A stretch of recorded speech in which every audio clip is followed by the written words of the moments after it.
আসসালামু আলাইকুম everyone, welcome back to my channel Mim cooking house. আবার আমি হাজির হয়েছি নতুন আরও একটি রেসিপি নিয়ে। কীভাবে মাত্র 2টা ডিম দিয়ে খুব সহজভাবে কেক তৈরি করতে হয়। এখনও যারা আমার ভিডিওটি দেখেননি তারা অবশ্যই দেখে নেবেন।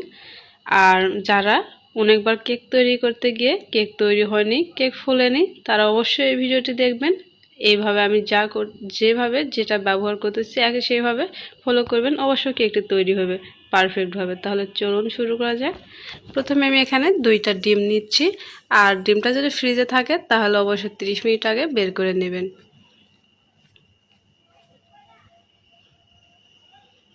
আর আমার কথায় অনেক সময় অনেকটা ভুলও যেতে পারে, আপনারা অবশ্যই ক্ষমার দৃষ্টিতে দেখবেন। 1 কাপ দিয়ে দিচ্ছি চিনি ডিম একসাথে আমি মিক্স করে নিচ্ছি, চিনিগুলো যেন গলে যায়।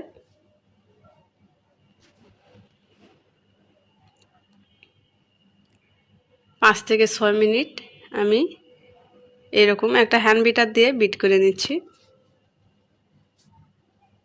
এখন আমি 1.5 কাপ দিয়ে দিচ্ছি রান্নার তেল।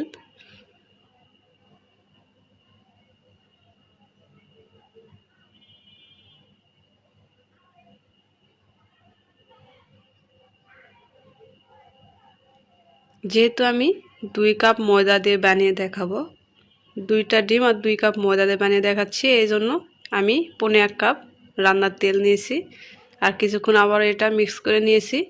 এখন আমি দিয়ে দিব একটা লেবুর সবুজ অংশ। এরকম গ্রেটার দিয়ে গ্রেট করে দিয়ে দিচ্ছি। আর সাদা অংশটা যেন দিবেন না, তাহলে কেকটা তেতো হয়ে যাবে। এই যে উপর থেকে শুধু সবুজটাই দিয়ে দিচ্ছি। আর এই লেবুর রস আমি পুরোটাই দিয়ে দিব।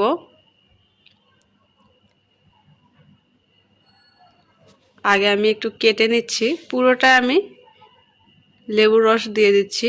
আর একটা ছাঁকনি ধরে আসি যাতে লেবুর যেই বাড়িতে কোনো অংশ না পড়ে যায়, তাহলে কেক তিতা লাগবে।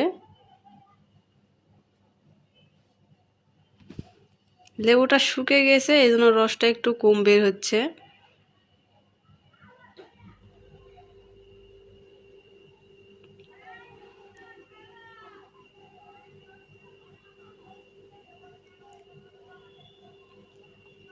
আবার আমি একটু মিশিয়ে নিচ্ছি।